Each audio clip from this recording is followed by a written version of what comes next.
Hello po, kuya. Hello Hector, Hello po. kamusta ka na? Okay lang naman po. Namimiss mo na ba ang labas? Hindi pa naman po, kuya. Masaya pa naman po ako dito sa loob ng bahay niyo. Ay ko. Masaya ba ang mga kasama mo?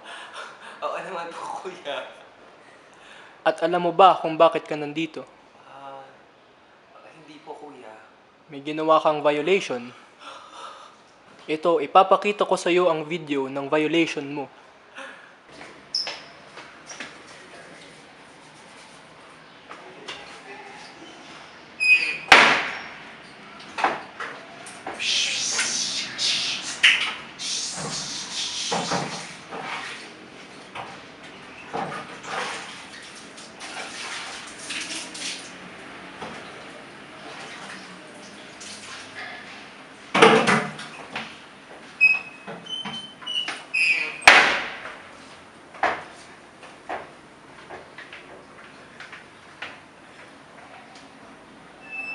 Oh my God!